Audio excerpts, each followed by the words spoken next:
রাগ করলা, বল বিসমিল্লাহ, বল সুবহানাল্লাহ। আরেকবার কস সুবহানাল্লাহ। রাগ করলি?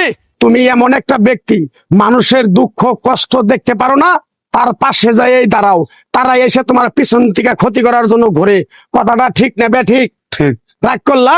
মাআযাল্লাহ, এটা মুসলিম সমাজের জন্য এর চেয়ে বড় লজ্জাস্কর বিষয় আর হতে পারে না।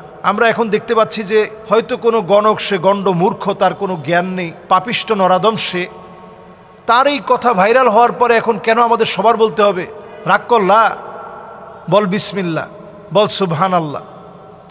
এই তার কথা মতো যারা এই জাতীয় আল্লাহ রাব্বুল আলামিনের এই পবিত্র বিসমিল্লাহর মতো বরকতি বিষয়, সুবহানাল্লাহর মতো দাড়িপাল্লা ভারী করে দেওয়ার মতো ওজন সম্পন্ন বিষয়কে নিয়ে যারা ট্রোল বানাচ্ছে, মাআযাল্লাহ, আমি বলবো খবরদার, এই জাতীয় ট্রোল আপনারা করতে যাবেন না। একজন গণকের কাছে স্বাভাবিকভাবেই যদি আপনি যান, গমন করেন, নবী আলাইহিস সালাতু ওয়াস সালাম বলছেন, মান আতা কাহিনান আও আররাফান ফাসাদ্দাকাহু বিমা ইয়াকুল ফাকাদ কাফারা বিমা উনজিলা আলা মুহাম্মদ সাল্লাল্লাহু আলাইহি ওয়াসাল্লাম।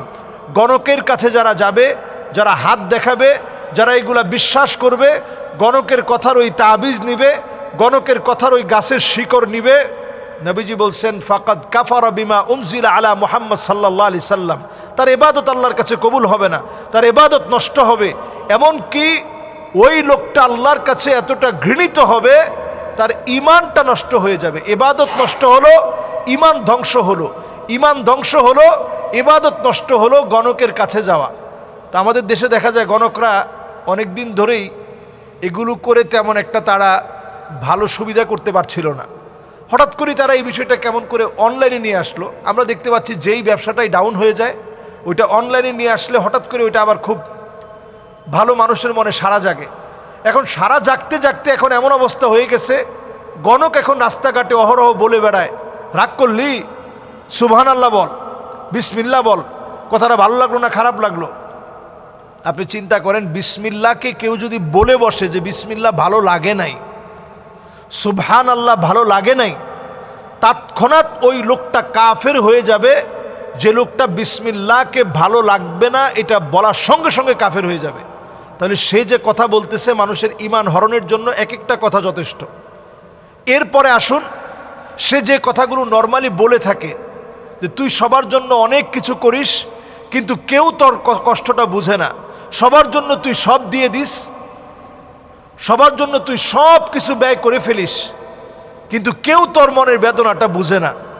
তো স্বাভাবিকভাবে প্রত্যেকটা পরিবারেই সন্তানদের ভূমিকা তো ছোট হোক বড় হোক প্রত্যেকের ভূমিকা থাকে।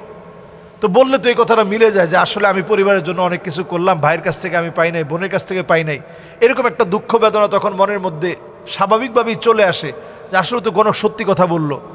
এরপরে বলে যে তোর এই বছরের ভিতরে 3টা বড় বড় ফাড়া গেছে, ফাড়া মানে বিপদ। তো এরকম ফাড়া কার জীবনে যায় না? প্রত্যেকের জীবনে কিছু না কিছু বিপদ আপদ যায়। আল্লাহ তাআলা পরীক্ষার প্রশ্নপত্র ভিন্ন ভিন্নভাবে করলেও বিভিন্ন রকমের পরীক্ষা আল্লাহ তাআলা দিয়ে থাকেন। এগুলো গুনাহ মাফের জন্য হয়, নিজের সম্মান ইজ্জতকে আরও আল্লাহ তাআলা বাড়িয়ে দিবেন, বান্দার সম্মান ইজ্জত আরও বাড়াবেন, এজন্য পরীক্ষা নিয়ে থাকেন। তো তারা বলে তোর এই কয়টা ফাড়া গেছে, সামনে আরও এই কয়টা ফাড়া আছে, রাগ করলি বলে আপনার বললো যে সুবহানাল্লাহ বল, তাহলে তোর ফাড়া কেটে যাবে। আসলে কিন্তু সুবহানাল্লাহ বলে সে অ্যাট্রাকশনটা, তার দিকে আপনার মনোযোগটা সে কিন্তু পুরোপুরি নিয়ে নিচ্ছে। এরপরে সে আপনার চোখে চোখে তাকায় বলল যে এই যে আমি কথাটা বললাম, কথাটা কি ভুল বললাম না ঠিক বললাম? হ্যাঁ ঠিক বলছি। ঠিক বললে তোর সাথে কি আগে কখনো আমার দেখা সাক্ষাৎ হয়েছে? না, দেখা সাক্ষাৎ হয় নাই। মিশা কথা কইস না, মিশা কথা কইলে আল্লাহকে দাবি থাকবি। যেই লোকটা আপনার দাবি শিখাচ্ছে ওই লোকটা আসলে কোনো মুসলমানই না, তার কোনো ঈমানই নাই, সে আপনাকে ঈমানের দাবি দিয়ে আল্লাহর কসম দিয়ে সে আপনাকে আটকায় ফেলতেছে। এরপরে দেখবেন বলবে যে আমার কাছ থেকে ওষুধ নেওয়ার জন্য 1 কোটি টাকা দিল, আমি ওষুধ দেই না। আমার বাপ বলছে ওষুধ বেচা কোনো সময় নিবি না, টাকা খাবি না, খাইলে ওই টাকা তোর উপরে আগুন হিসাবে আসবে, গজব দিয়ে তুই নিজে শেষ হয়ে যাবি। তা টাকা নিচ্ছি কিসের জন্য? টাকা নিচ্ছি পেটের জন্য। ওই মানে ঘুরায় পেঁচায় সে আপনার কাছে একটা গাছের শিকড় অথবা একটা গাছের পাতা এক্কেবারে বুং বাং দিয়ে আপনার কাছে বিক্রি করে চলে গেল, আপনি মনে করলেন যে আপনার ভাগ্য পরিবর্তন হয়ে যাবে। কোথাও কোথাও একটা পাথর বিক্রি করে দিয়ে গেল, আপনি মনে করলেন এই পাথর আমার ভাগ্য পরিবর্তন করে দিবে। টোটাল এই বিষয়টা সম্পূর্ণরূপে শিরক, এগুলো ঈমান বিধ্বংসী বিষয়। এজন্য আমরা এগুলা নিয়ে ট্রল করব না, এদের কাছে যাওয়ার প্রশ্নই আসে না। যত রকমের আংটি হোক, এই যে আমরা আংটি পরেছি, এই আংটিটা হচ্ছে শুধুমাত্র, এই আংটিটা শুধু না, অন্যান্য যত আংটি আমরা পরব, এটা শুধুমাত্র একটা বৈধ ফ্যাশন, যে ফ্যাশনটা ইসলাম আপনাকে বৈধতা দিয়েছে, আপনি করতে পারবেন। এছাড়া অন্য কোনো কারণে আংটি আপনি পরবেন, আংটি আপনার একটা উপকার নিয়ে আসবে, এরকম কোনো কারণে আংটি পরা যাবে না। আকিক পাথর, এই আকিক পাথরটা নবীজি সাল্লাল্লাহু আলাইহি সাল্লাম ব্যবহার করেছেন, পরেছেন, আপনি সেই হিসাবে পড়তে পারেন। এর বেশি কোনো কিছু মনে করার কোনো সুযোগ ইসলামে নেই। কোনো গণকের কাছে যাওয়া যাবে না, টিয়া পাখির কথা বিশ্বাস করা যাবে না। এখন দেখবেন এই গণকরা সব কিছু অনলাইনে নিয়ে আসছে।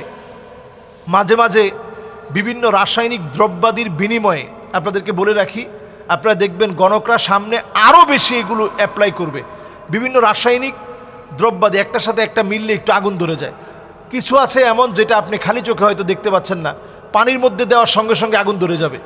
তো আপনি আপনার চোখের সামনে একজনের কাছে গেছেন, সে আপনার আগেই সেট আপ দিয়ে রাখলো, যদি তোমার সাথে জিন থাকে, কেউ কালো জাদু করে থাকে, তাহলে পানির মধ্যে আমি ফু দেওয়ার সঙ্গে সঙ্গে আগুন ধরে যাবে। আসলে সে আগে থেকে ওইটা সেট করে রাখছে। ফুয়ের সঙ্গে সঙ্গে সে হাত থেকে আস্তে টোকা মেরে গ্লাসের মধ্যে দিয়ে দিল, এরকম ফুটা নিল এইভাবে, এরকম আঙ্গুল থেকে আস্তে করে ফেলে দিল। পড়ার সঙ্গে সঙ্গে একটা বিস্ফোরণের মতো হঠাৎ করে ঠাস ঠাস করে একটু আগুন বের হলো। আগুন বের হওয়ার সঙ্গে সঙ্গে আপনি মনে করবেন যে সুবহান আল্লাহ, এত বড় বুজুর্গ আল্লাহর ওলি, এরকম ফু দেওয়ার সঙ্গে সঙ্গে পানির মধ্যে আগুন ধরে গেছে। আসলে তো এটা একটা রাসায়নিক বিক্রিয়া হয়েছে। এই রাসায়নিক বিক্রিয়ার ফলে এখান থেকে আগুন ধরেছে। এই জন্য কোনো গণকের কথা বিশ্বাস করার কোনো সুযোগ নেই। গণকের কথা বিশ্বাস করা হারাম, ঈমান বিধ্বংসী বিষয়।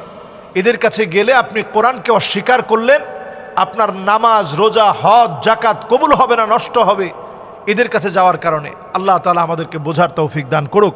আসসালামু আলাইকুম ওয়া রাহমাতুল্লাহি ওয়া বারাকাতুহু। কোরবানির পশু হারিয়ে গেলে করণীয় কি? কোরবানির পশু যদি ভাই হারিয়ে যায়, তাহলে আপনাকে কোরবানি দিতে হবে।